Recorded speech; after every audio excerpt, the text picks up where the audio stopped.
You still more now? No. Nah. I got. This is First Peter, chapter 4, verse 8. It says, "And above all things, have fervent charity among yourselves, for charity shall cover the multitude of sins. Use hospitality one to another without grudging." So that charity, that love, when you go into that word charity, it's agape. That charity can cover a multitude of sins. You know, you actually loving, you know, another brother, or a sister, that's gonna cover a lot of sins. You being Anybody. Yeah, anyone. That's you being gentle, you being meek, you know. Those are the things that actually bring us together as a nation. You know, that's how you build. We talk about it all the time. It says, use hospitality one to another. The Lord, his top commandments, love the Lord with all your heart and love one another. Using that hospitality is serving one another, you know? As a people, that's what we naturally should be doing.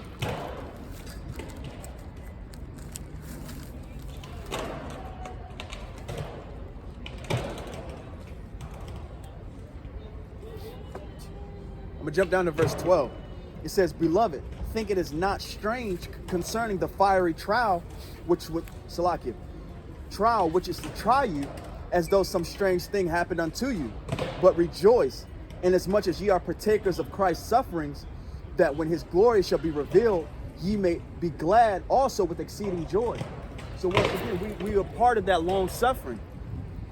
Okay, we're part of that long suffering because we understand that the kingdom of heaven is coming.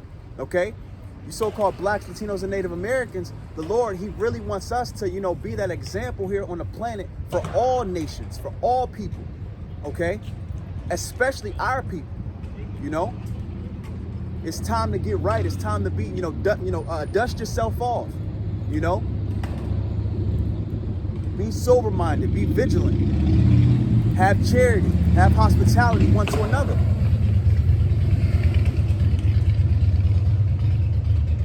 Don't look at Yahweh Shai's, the long suffering that you go through. Don't look at it as suffering. Look at it as, you know, you're building your currency for the kingdom. You know, every day, you know, you exalt the Lord, you're putting more money into your spiritual bank. When it's time to cash out, you're gonna be good. We should be rejoicing at the fact that we're long suffering for the Lord. This is an opportunity of a lifetime, literally. Mm-hmm. So, you know, we gotta be exceed, like the Lord said, you have to look at this with joy. He chose me. He showed mercy upon me. He want me to be an example. He looks at us like that. Shoot, if the Lord said I can do it, I know I can do it. You know what I mean? This is how he wants us to look at it. So don't look at the trials, the fiery trials, as reproach. You know, as something to stop. Those trials is literally your Father. He's making you better. He's making you kingdom ready. Done. Verse 14, it says, "If ye be reproached for the name of Hamashiach, happy are ye, for the spirit of glory and of Yahweh resteth upon you. On their part, he is evil spoken of, but on your part, he is glorified." So how people, once again, they look at the long suffering of us, they say, "Oh my God, your God, look at him. He don't even love you guys. He hates you." They don't understand that suffering, that reproach is actually making us better. It's making us like fine gold. The Lord is actually showing through the chastisement that he loves us. It's the same thing as your physical father. If I want my son to be a man, you know, he's going to be a man one day, I got to make sure that he's, you know, that he understands things. Okay, that he can handle the world. He can go out into the world and multitask, okay? And deal with the fiery trials. It's the same thing with us, you know? He looks at us every day. What we go through, you have to go through these trials. He's building you up. You know? You get built up through the furnace of adversity. When you look at gold, the first time you pick up gold, it's a pebble. You know, it's a pebble that somebody would throw away. Like, oh, this is a piece of rock, who cares? when you put it through the pressure, when you put it through those fiery trials, it comes out and it shines. Now you got something pure. This is how we look at this this long suffering. This is how we look at this reproach. People can say this is evil spoken of. We don't look at it as evil. This is beautiful, you know? The Lord showing mercy.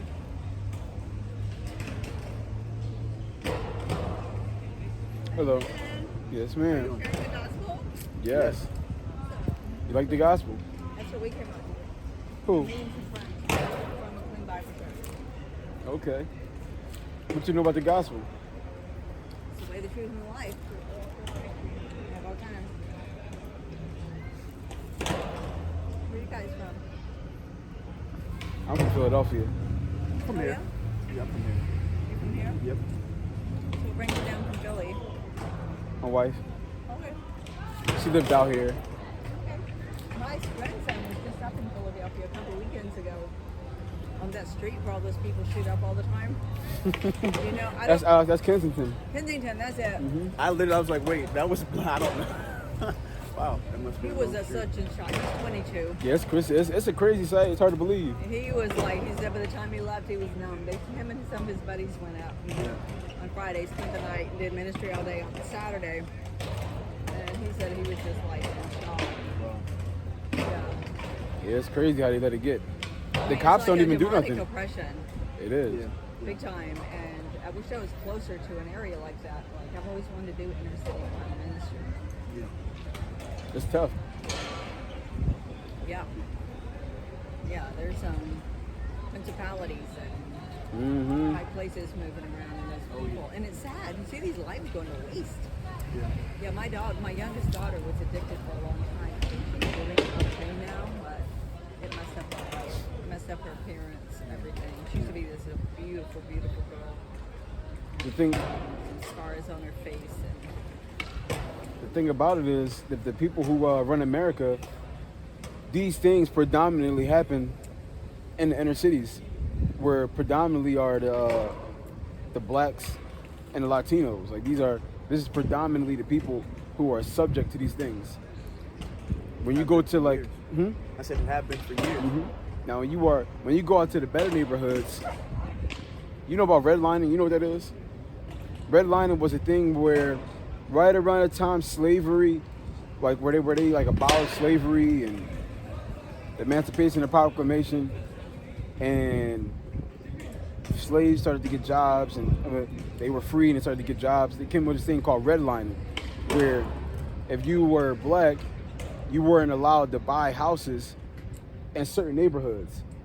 It was like that's why they call it redlining, because it literally be like a line where you can't buy houses in the neighborhood. You got to stay in these neighborhoods, which eventually turned into ghettos, which, like what you were talking about with the oppression thing, that's literally the people who are in these places are Yeah. predominantly the blacks and Latinos. yeah, I see the correlation. Yeah, you're talking about. And I don't people, know. My grandson said there's a lot of white people there. They come down from Jersey or wherever because it's a place they can shoot out. Well, that's, yeah, no, that's, I'll be honest with you. That's because that's, it may be kind of a shocker to hear, but that's because that's a prophecy. How you're starting to see the so-called majority, you know, the whites, they're now starting to be in poverty. They're now going through, like you said, a lot of drug issues. All I'm of in these poverty. things. Thank goodness I'm not in drugs. Well, like I said, you know, it's prophecy. Yeah. It's prophecy. How our people had to go through these things for years in this slavery, in this captivity. Where the Lord said that He would raise us up, and then your oppressors, they would go through it. So now this is where you're at in the timeline of the Lord. So what we're doing, you know, we're preaching the gospel and telling our people to be the example to everyone. Yeah. You know, so once again now, how, like brother was saying, how there's a lot of you know, guns, drugs, a lot of fighting. Well, now we don't have to do that anymore. We understand that our kingdom's at hand. You know, we understand that this world wasn't. It clearly wasn't our society, but the one to come, that's for us. So now we have to, you know, dust ourselves off. And like I said, this brother, I look at him, I look at myself. So I love him like I love myself. You know what I mean? Oh yeah. So that's what, once again, that gospel. But yeah, that's pretty much what's been going on, here in America. So it's quite a contrast to, So do you guys have some megaphone? What do you got here with your tripod? No, voice, we just yeah. our voice. Okay. Just our voice. And, we're on YouTube, so we'll stream it to YouTube. What's your YouTube channel? Mine's is the Lion Next Door. Okay. And the Living. The Living Waters 144. Oh, I think I've been at Living Waters. Is that Ray Comforts? No. You may The have. Lion Next Door. I'm on YouTube all the time. I'll remember that. Yeah. Oh, sorry. I think I see my time. All right, All right. sweetheart. Nice to meet you guys. You Well, too. take care. Yeah.